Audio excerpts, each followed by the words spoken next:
बागेश्वर धाम की। गुरुजी मेरा आपसे एक प्रश्न है। अभी भी मेरा बहुत मन था तो हनुमान जी ने मेरी अर्जी सुन ली। अब मेरा प्रश्न है कि बागेश्वर धाम की स्थापना कब हुई थी और उसके पीछे की कहानी क्या है? पहले तुम एक शायरी सुनाओ। बहुत नकल करती हो हमारी। ना नाप के देते हैं ना तौल के देते हैं, ना नाप के देते हैं ना तौल के देते हैं, मेरे बागेश्वर वाले बाबा छप्पर फाड़ के देते हैं।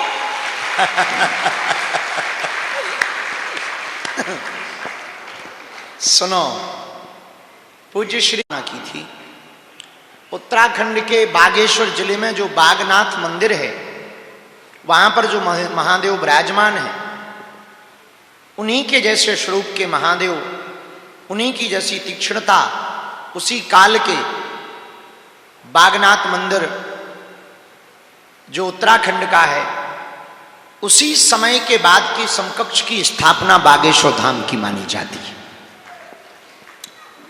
लोग तो कहते हैं, हमने जो दादा गुरुजी से सुना कि सन्यासी बाबा ने अपने गुरुजी के द्वारा करवाया था, उनके गुरुजी ने वहां छोड़ा था। बहुत, अब लगभग हमारी दरबार की पीढ़ी हो गई 3, राम 2 3, 6वीं 7वीं पीढ़ी पुरानी बात है।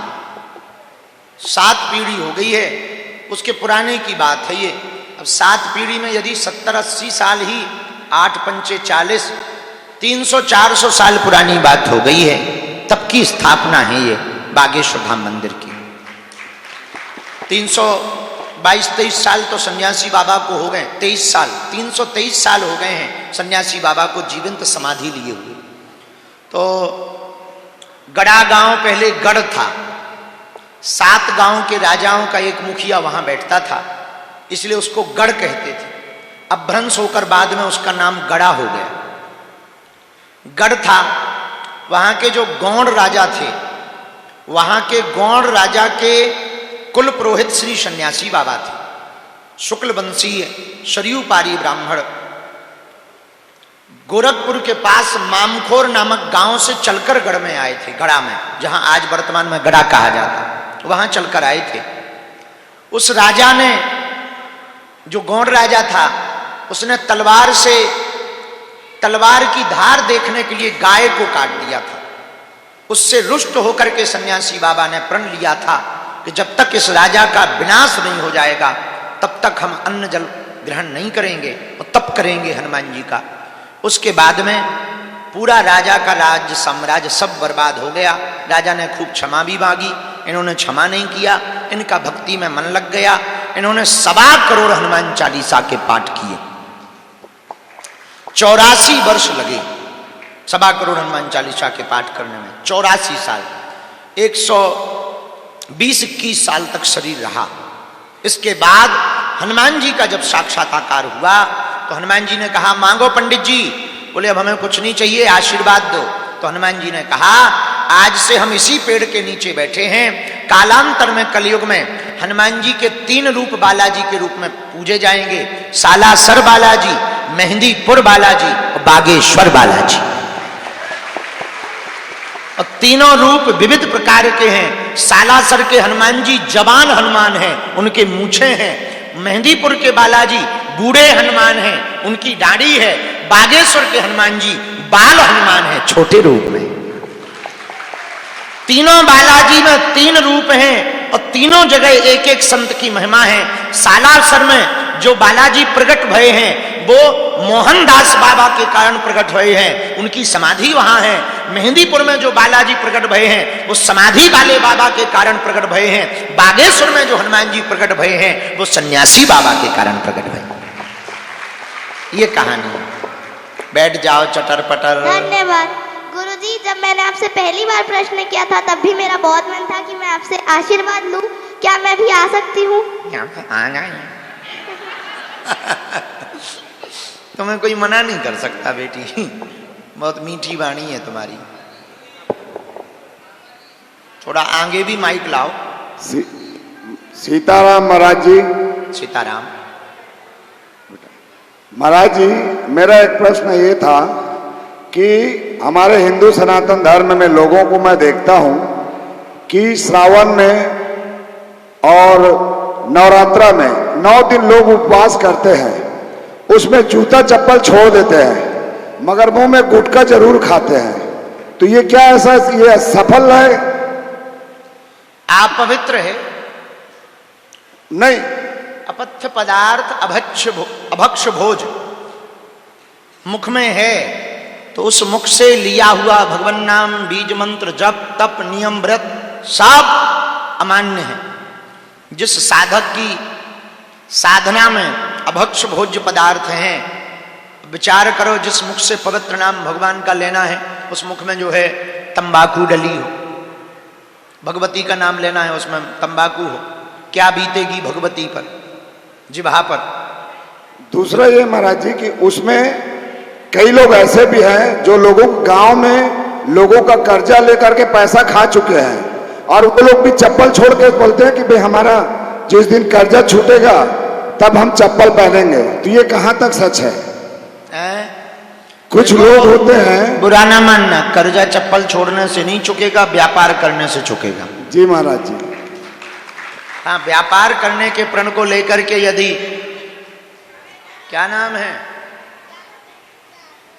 राघव, इधर आओ, ये टी शर्ट हमें दे दो, हम पे नहीं है, दे दो भैया, अरे दे दो, अरे दे दो, अरे भैया दे दो, अरे मालिक दे दो, अरे दे दो, क्यों? अच्छा चलो ना दो, पकड़े ना, पकड़ो ना, हम नहीं लेंगे, ना रो हम नहीं लेंगे, बैठो यहीं, तीनों बैठ जाओ, बैठ जाओ। हाँ, आपको भी देंगे, बोलो। हाँ माँ। 2023 में वहाँ आई थी बागेश्वर धाम, आप रायपुर आए। कब? 2023 में मैं आते रहती हूँ, 8-7 बार चली गई वहाँ पे मैं। हाँ। पर मैं आपको देखी भी नहीं थी और मिली भी नहीं थी, तब से कृपा हो रही है। 1 महीना कंटिन्यू आप मेरे सपने में आए, 1 महीना, जब तक मैं रायपुर की कथा में नहीं आ गई तब तक आए। एक वानर आके बैठ गया घर में बहुत बड़ा, उसके बाद तो दादा गुरुजी आए और उन्होंने मुझे घर में दीक्षा देके चले गए। और इतने अनुभव है मेरे, मेरा जीवन ही बदल गया।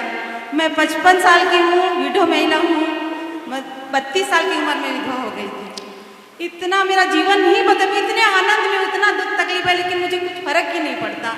इतने अनुभव है मेरे कि किताब लिख सकती हूँ। मैं 2023 में आई थी मैं वहाँ पे, तो मुझे कुछ आइडिया नहीं था, तो ट्रेन फंस गई थी। वो अनुभव भी मैंने शेयर किया था। तो ट्रेन ना, हम लोग बोल रहे थे रुक जाए, टीटी बोला ट्रेन भी नहीं रुकेगी यहाँ, लेकिन वो ट्रेन नागपुर में ही रुकती थी, लेकिन हम लोग गोंदिया में उतर के फिर आपके पास आने वाले थे।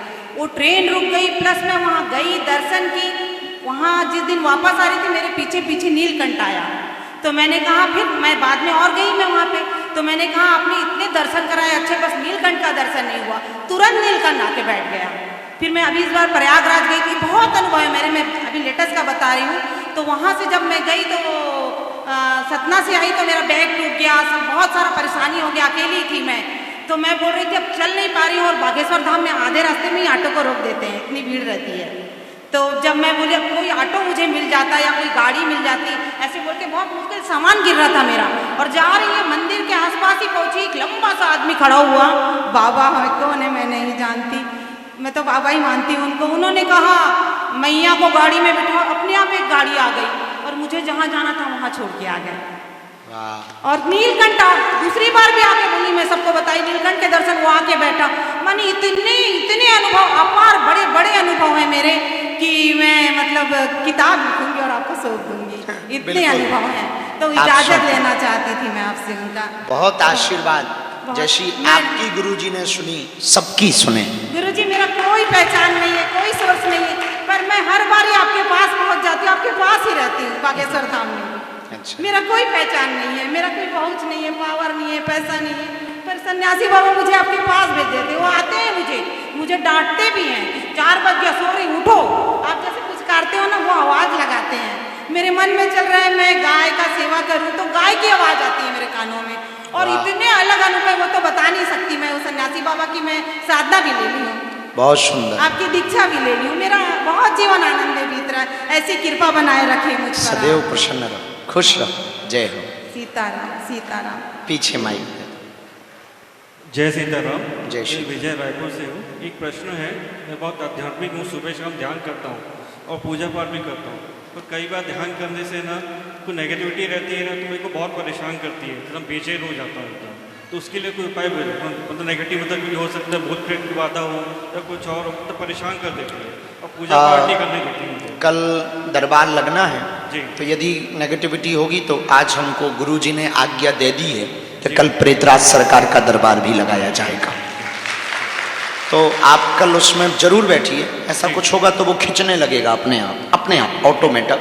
दूसरा, हर शनिवार को प्रेतराज सरकार का दरबार धाम पे लगता है जब हम रहते हैं। तो आप महीने 2 महीने में एक बार, 3 महीने में यदि 11 बार के दर्शन का संकल्प, जैसे पूरे परिवार में कभी कर सकते हैं उसको। हाँ, तब भी आप कर सकते। सीताराम। सीताराम। गुरुजी सीताराम। सीताराम। सीताराम। गुरुजी आपकी कृपा से इस साल मैंने बागेश्वर धाम गया, बालाजी का दर्शन हुआ बहुत ही शानदार तरीके से, बहुत ही बढ़िया तरीके से। मेरा यह प्रश्न था कि अगर जीवन है तो जीवन में घर परिवार है, उसके बाद अगर जीवन में कुछ चीज़ें पूरी ना होने पर जीवन में